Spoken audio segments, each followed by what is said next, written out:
All right. Couple people still checking in. If you haven't done that already, you need to check into on campus. Um, Keep in mind that's for points, and that's how I take attendance. All right. A couple things I want to do today. I want to go over just a couple of questions on the homework, one of which is on your screen. Um, and then I want to introduce, well, I want to review just a little bit.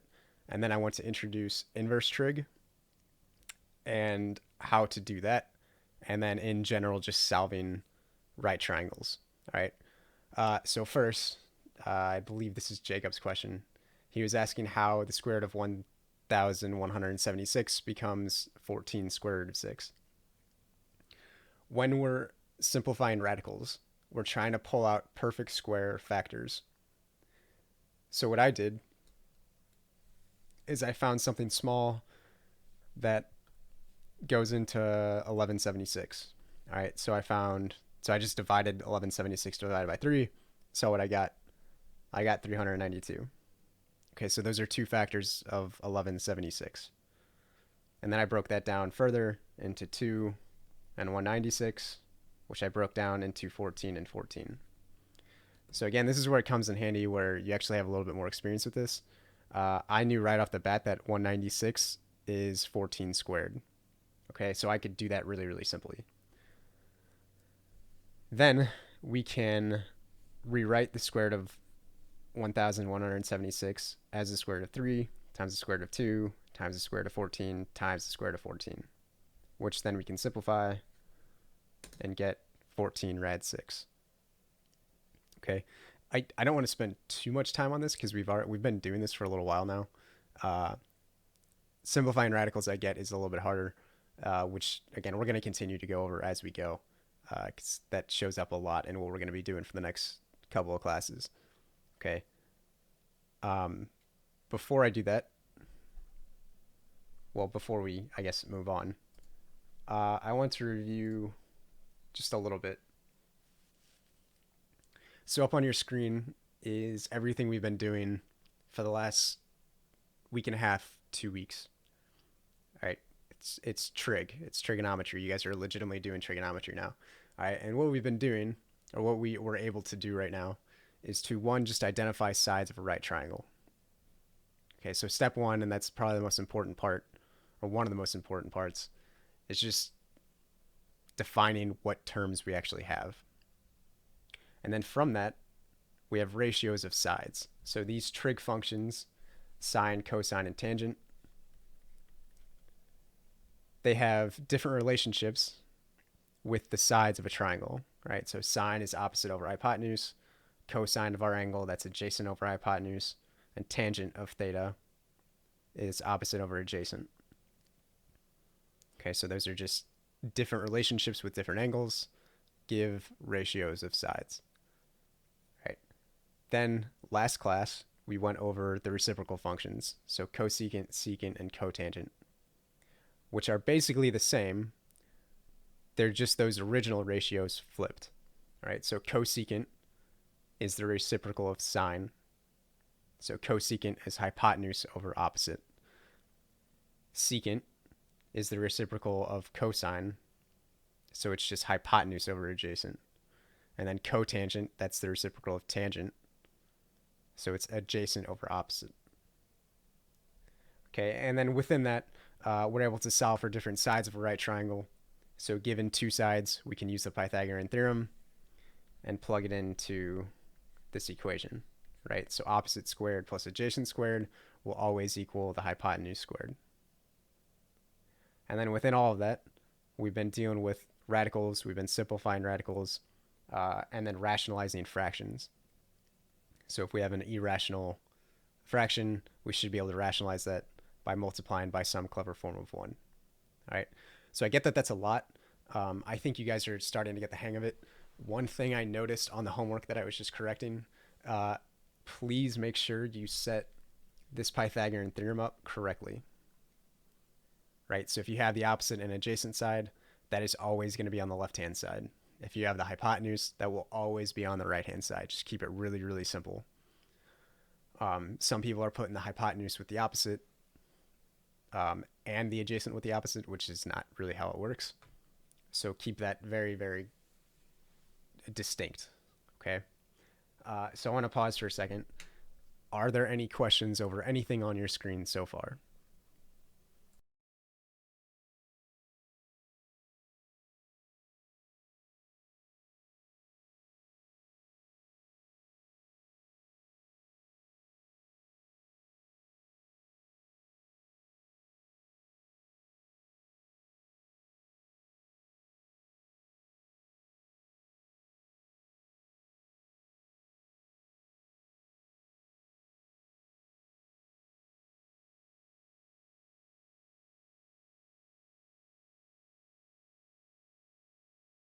All right. So today, so before this, before today, we've been just finding ratios of different trig functions, right? So we've been solving for a third side of a triangle sometimes, and then putting that in a fraction that looks like opposite over hypotenuse or adjacent over hypotenuse. But we haven't really done anything with the angle, and that's what we're going to start today. And we're going to do that by using inverse trig. All right, I'm going to kind of give you a second to start writing, and then I'll start to explain some of this stuff. So go ahead and start writing, and in about 30 seconds, I'll start to actually talk.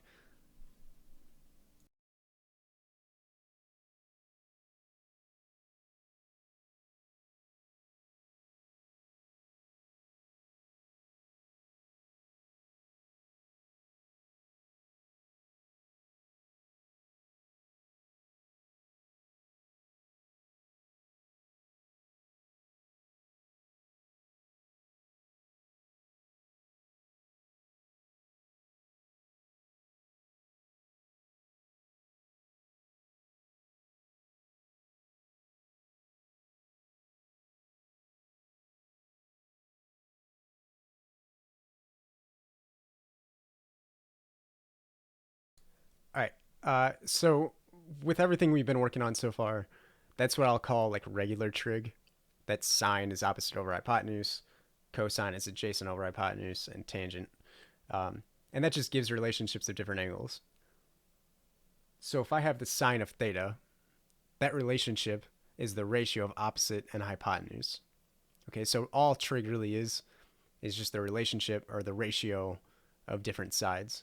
And that's kind of all we've done so far. We've just found different ratios and different fractions. With inverse trig, we're undoing those relationships. Okay, and in undoing those relationships, we solve for the actual angle theta.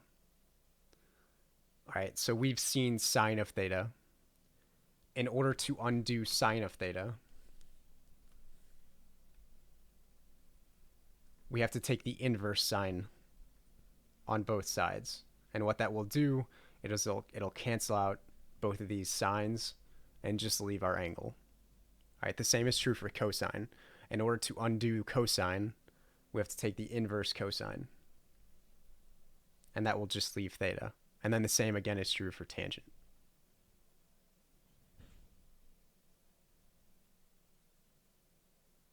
So I like to think about some inverse functions that you already know. So things that undo one another. So multiplication, for example, that's the inverse of division. Subtraction is the inverse of addition. Those things undo one another. Right? The same is true here. Right? Inverse sine undoes sine. Inverse cosine undoes cosine. Inverse tangent undoes tangent. And if you have a calculator out in front of you, preferably like a graphing one, like a TI-84 or TI-83, in order to get those functions, so inverse sine, inverse cosine, and inverse tangent, you just hit the second button, and then you hit sine, cosine, or tangent, and that'll bring up inverse sine, inverse cosine, and inverse tangent, which we'll get to here a little bit more in a second. If you don't have a calculator, you can go to this website called Desmos, which I'm guessing some of you have used before.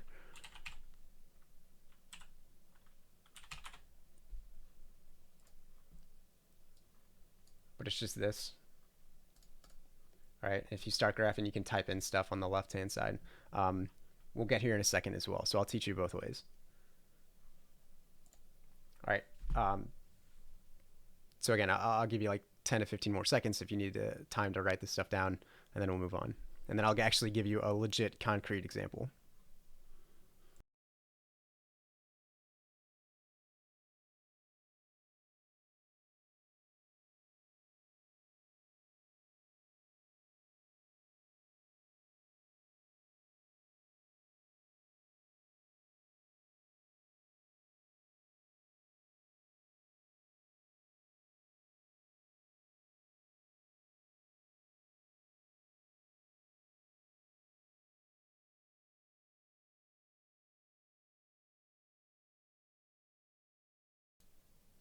So an example that you would see, instead of finding the sine of some angle, we're actually trying to find that angle now. All right, so we have the ratio of the two sides. Now we're actually trying to find the angle that gives us those two sides. So in this first example, we have sine of x is equal to square root of 3 over 2. And we want to find x. So in order to do that, we have to get rid of this sine. And in order to do that, we have to take the inverse sine of both sides.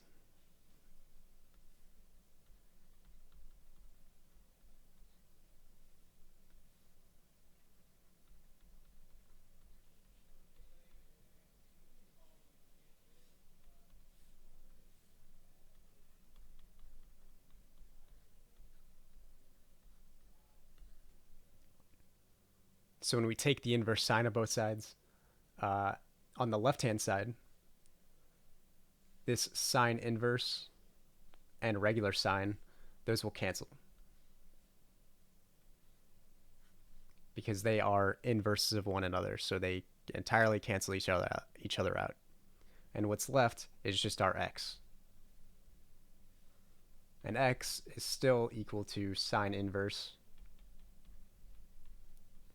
of square root of 3 over 2.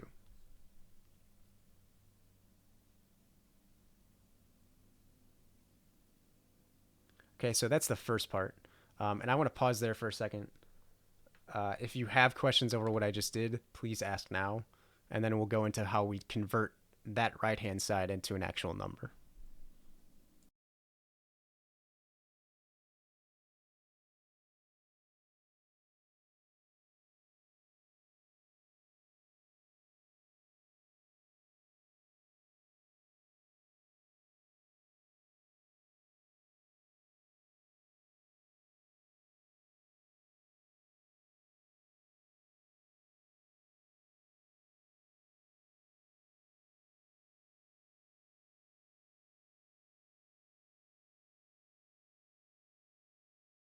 All right, so in order to convert this to a number, I'm going to go over two different ways to do this.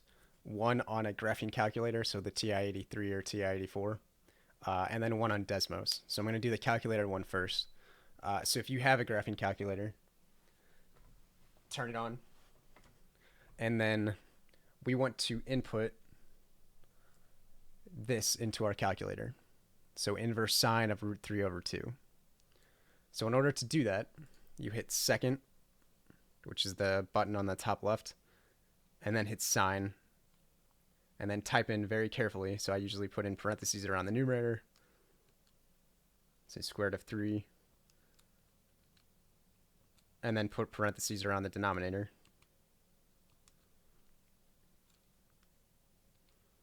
Close all those, and then hit enter, and you should get 60. If you do not get 60, it is very possible that you did everything right. Your calculator is just not in the right mode. Okay, so if you got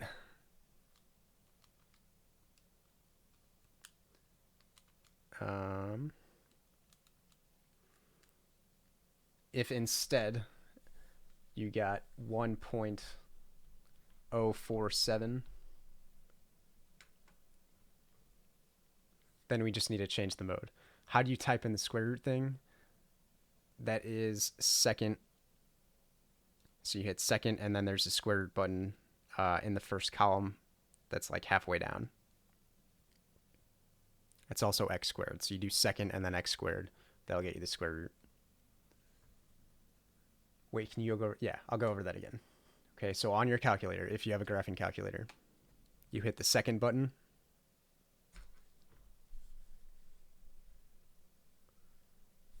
Yeah, so my second button is blue.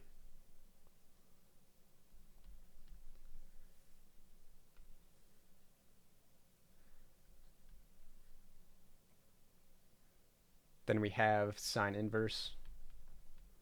And we need to type out square root of 3. So you hit second and then the x squared button. And then 3. And then divide that by 2.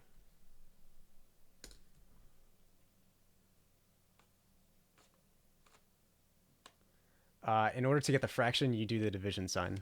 That's all that is.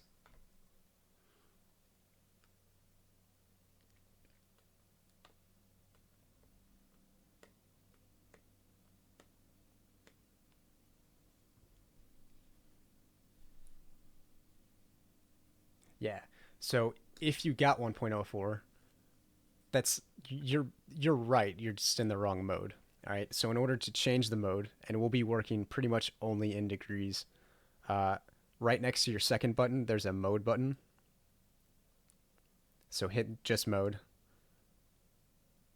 And then go down to where it says radians and degrees. You scroll over to degree, highlight it, hit enter. And then if you redo that, you'll get 60. So mode, scroll down to degree, highlight it, hit enter on it, and then that'll fix it.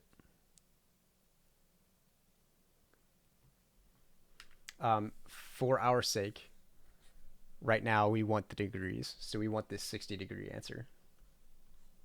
Okay, radians is very important. It's just another unit of measurement, but it measures angles in kind of a different way, which you guys will go over next year. Unless we go over it a little bit this year, but I don't see that happening. All right, now, so that's the calculator, and I want to go over how to do this on Desmos as well.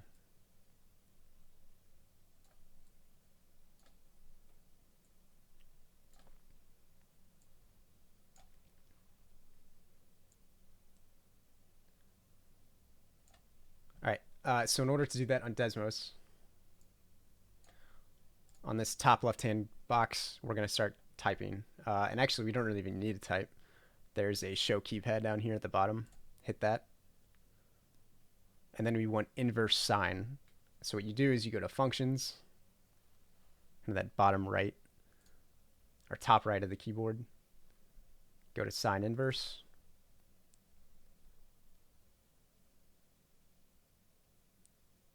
And then we type in square root of 3. So there's a square root button. Put 3 under it. Hit the arrow to the right once. And then divide. And then 2. Now, again, this answer, if you can see that, is 1.047, which we don't want. We want this in degrees. In order to change that, you go to the little wrench icon at the top right. Click that, and then at the bottom there's a radians or degrees mode. We want degrees, so hit that, and it'll change everything to degrees. Okay. It's okay if you can't figure out right this second. I want to go over 2 more examples just like this, and then really there's another couple that I want to go over as well. And then as we do this, we'll get better at it.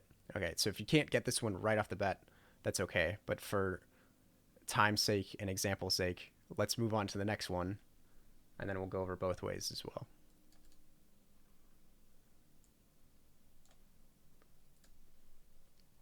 Okay, so this second example is cosine of x is equal to the square root of 2 divided by 2. And we want to just solve for x. All right, so in order to cancel out this cosine, we have to take the inverse cosine of both sides.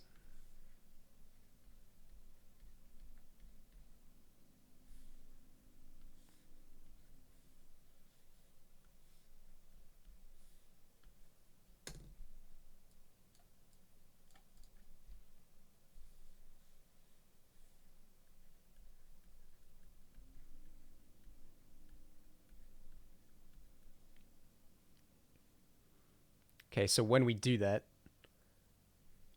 the two cosines on the left, they cancel.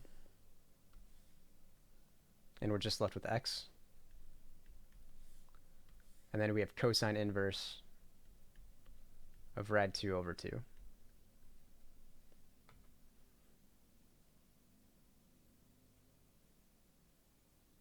All right, so on a calculator, you hit second cosine. That brings cosine inverse up on your screen.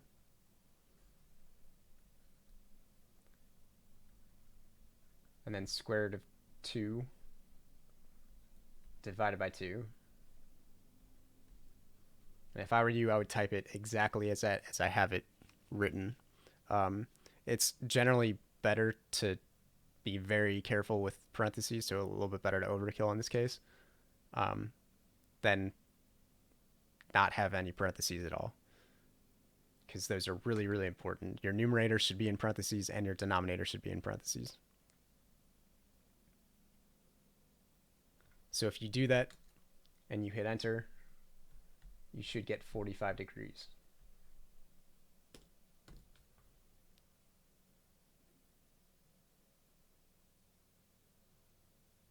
Okay, if you didn't get 45 degrees and you got like 1 point something or 8 point something, you need to change your mode. So you go to mode, scroll down to radian and degree, highlight degree, hit enter, and then redo that, and it'll give you the right answer.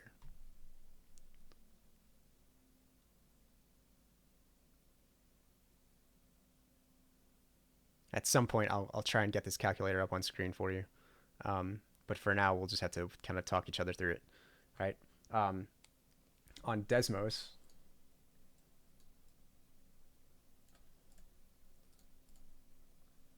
make a new line.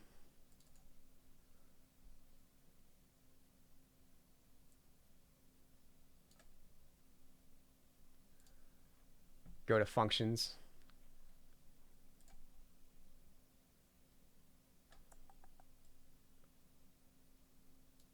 And we want inverse cosine of rad 2 divided by 2, and enter, and we get 45 degrees.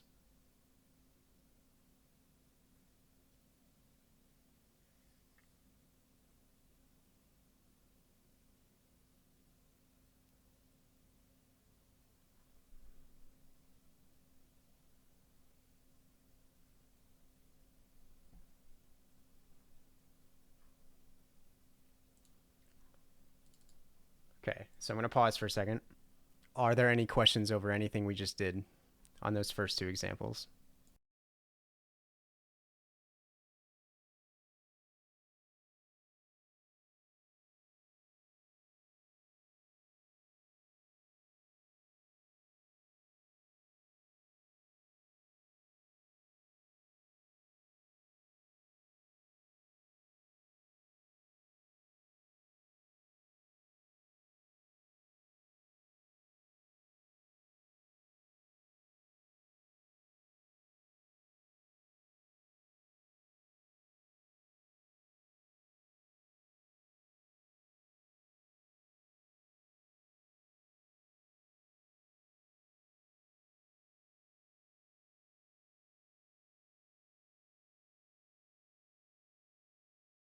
Okay, so then we can do the second example, or the third example. Again, we want to just solve for x. So in order to get x by itself, we have to cancel out the tangent. So we need to take the tangent, inverse tangent, of both sides.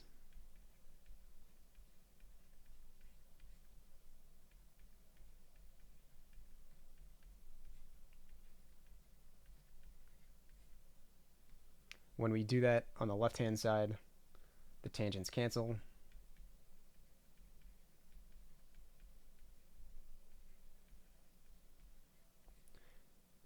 And then we need to plug that into a calculator.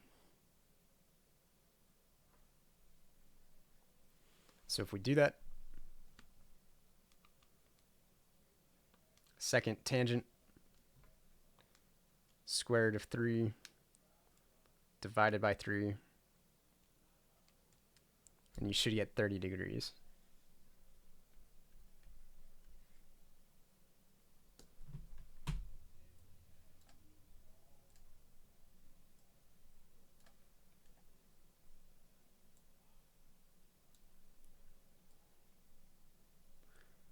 If we do that on Desmos, again, go to functions. We want inverse tangent, square root of 3, mouse to the right one, divided by 3, hit enter, and you get 30 degrees. All right, so I'm going to make a little ask, I guess. If you do not have a graphing calculator, this is a whole lot easier with one, okay? You can use those calculators on any standardized tests, any of my tests, any tests coming up, whatever. They're all legal, okay? And it makes it very, very easy, and it does it very, very quickly. Okay, so if you don't have a graphing calculator yet, you should probably get one, or at least consider getting one. Okay. Again, I'll pause just for a second. Are there any questions over anything, any of those 3 examples?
All right.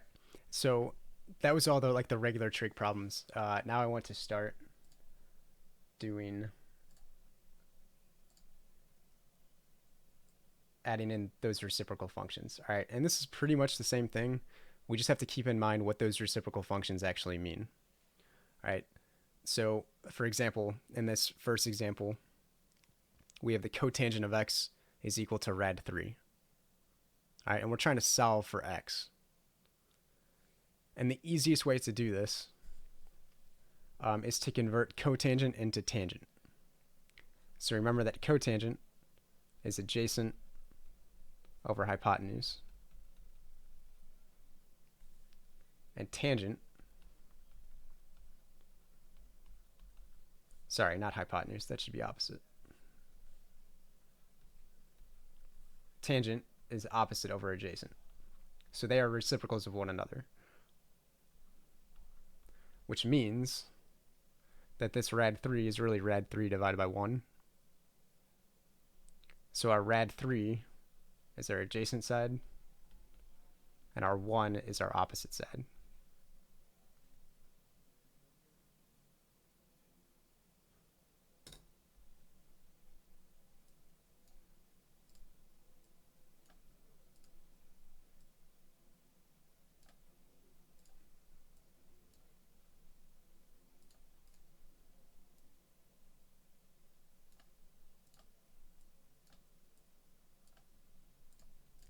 All right, and then we just plug it in. So our tangent of x is now equal to 1 divided by rad 3. And for now, don't worry about that irrational fraction, because we're just going to type this into a calculator. So our calculator can do that for us. Okay, but we're still trying to solve for x. So in order to do that, we need to take the inverse tangent of both sides. And that will leave us with just x on the left-hand side and tan inverse of 1 divided by rad 3, which if we type that into a calculator or Desmos,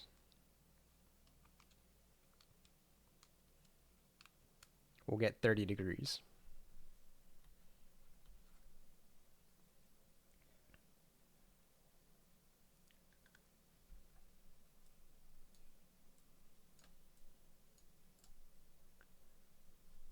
All right, same for cosecant and secant. We need to rewrite cosecant in terms of our like regular trig function, right? So cosecant is always hypotenuse over opposite. And we want to write it in terms of sine, which is opposite over hypotenuse. So this 2 is really 2 over 1. Our numerator is our hypotenuse. Our denominator is our opposite. And we just need to flip that. So sine of x will equal 1/2. And then we solve it as normal, right? So inverse sine of both sides, that leaves us with x, is equal to sine inverse of 1/2. Which, if you plug that into a calculator or Desmos, will give you 30 degrees.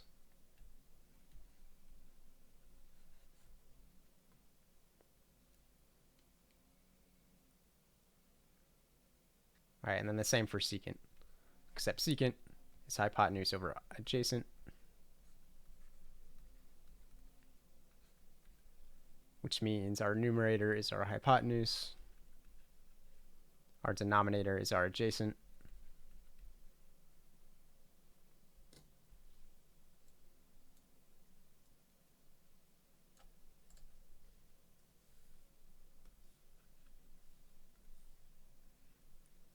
so we can rewrite this as cosine of x will equal 1/3. And again, we type this into a calculator, or solve it first. So x will equal inverse cosine of 1/3. We take that into a calculator, and you get x is equal to 70.53.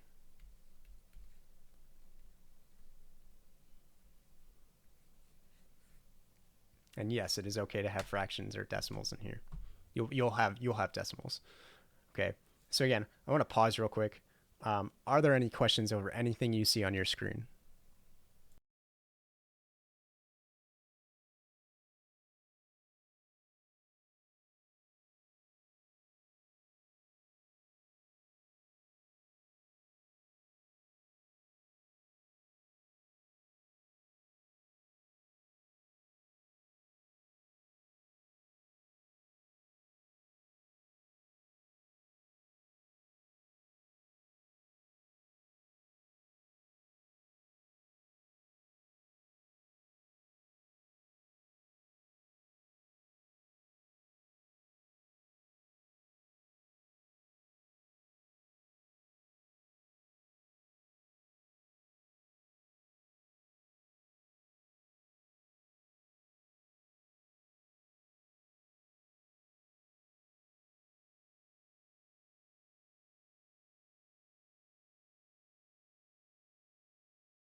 Well, 2 rad 3 over 3. So I'm guessing you're actually starting your homework, which you shouldn't be just yet.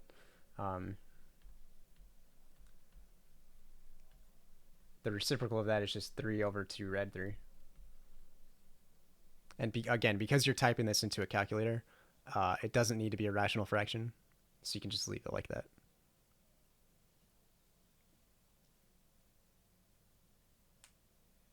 All right.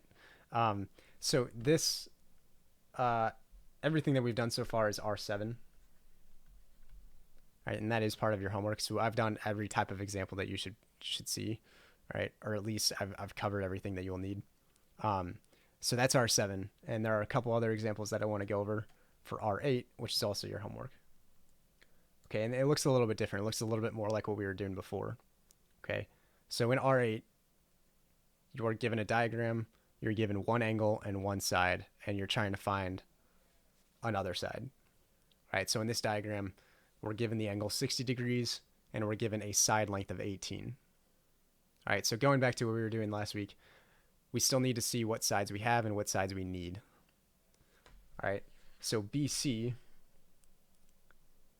I'll highlight this in green, is this side right here. And we're trying to find that length. We are given our angle of 60, okay? And this side, so if we draw a line from our angle to the other side of our triangle, that's the opposite side. So we're trying to find the opposite side of this triangle. Okay, but we still have one side that we need to identify at least, which is opposite our right angle.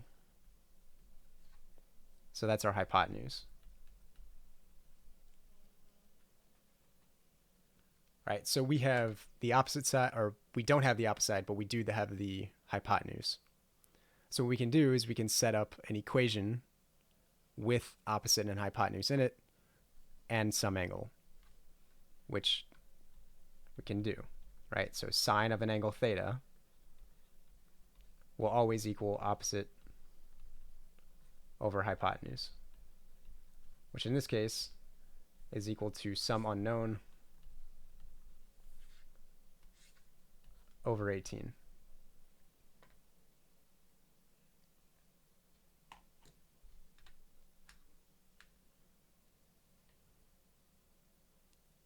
And now we need to solve for the opposite side. All right. So sine of 60 we can actually evaluate. Right. So if you plug that into a calculator or Desmos and you just hit sine, so not inverse sine, but just sine of 60, you'll get some decimal. So you should get 0.866025 something something something.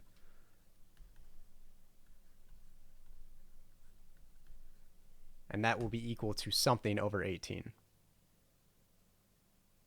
And in order to solve for that, we just need to multiply both sides by 18.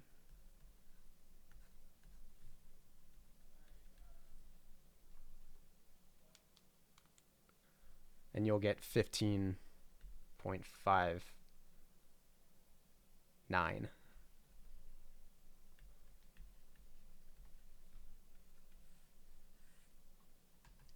And then we solve their equation. Okay, so again, this kind of takes a similar pattern that we did last week. Identify what sides you have, identify what sides you need, and then use the trig functions that we've learned and solve. All right, so I'm going to pause there for a second. Are there any questions over this example?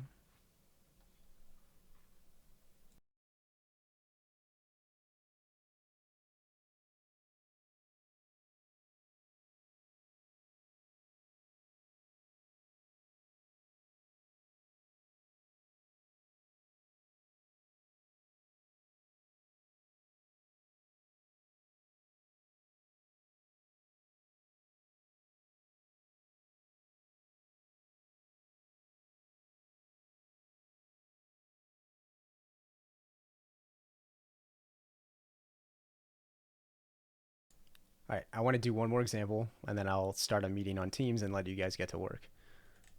Okay, and again, these are all from the IXLs, right? So one, your homework is R7 and R8.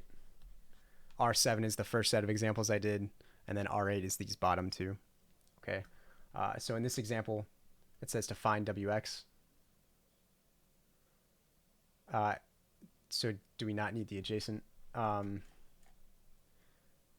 because you're trying to find the opposite side, right? If you were trying to find the adjacent side, then we wouldn't be using sine anyway. We'd be using cosine.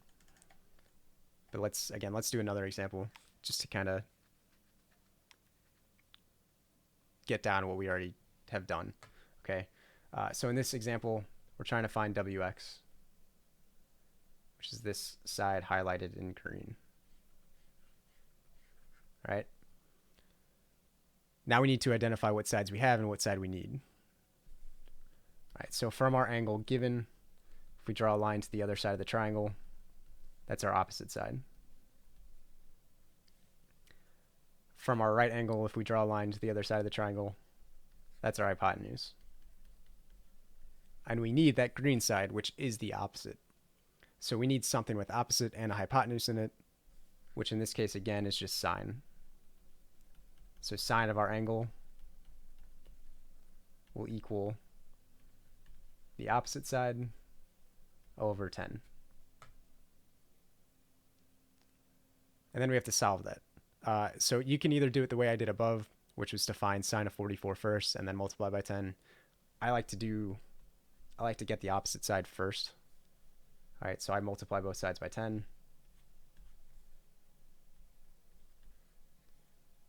And then we have opposite will equal 10 times sine of 44.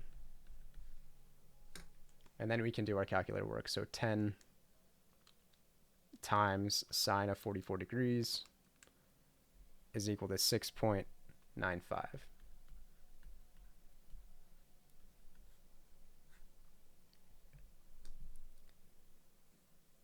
All right, so if, for example,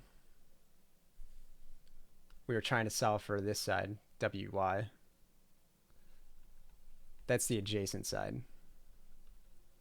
Okay, so instead of using sine, we'd use cosine, and we'd be solving for adjacent instead of opposite. Okay, in some cases, you won't be given the hypotenuse, you'll be given the opposite and the adjacent, so then you're using tangent, right? So again, I'll pause for a second. Are there any questions over this?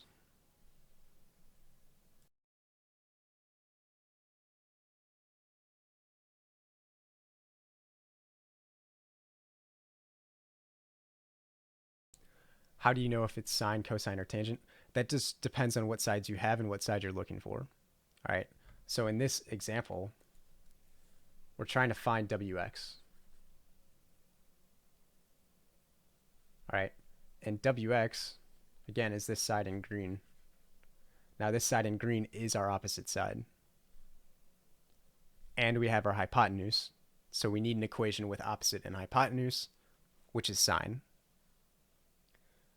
Should we only have a 3-digit answer? It will tell you what to round to. In this case, I think it tells you to round to the 100th. So I did that. I don't understand how you plug this one into the calculator. So you do 10 times, and then you just put in sine. So not second sine, just sine, and then 44, and then hit enter.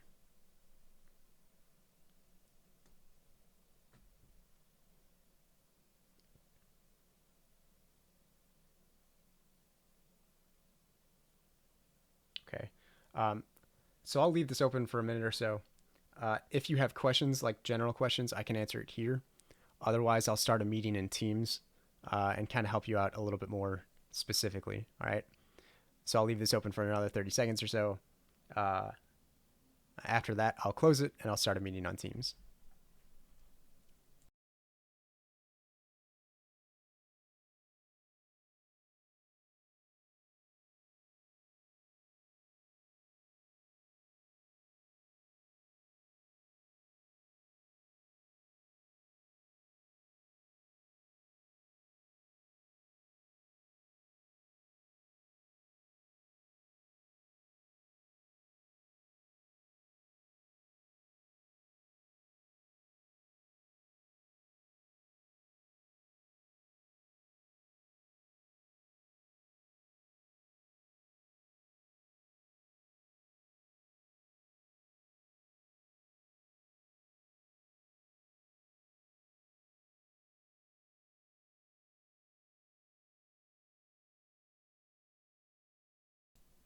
All right. So I'm going to start a meeting on Teams. And if you have any specific questions, you can ask them there. All right. So I will see you over there, and I will end this.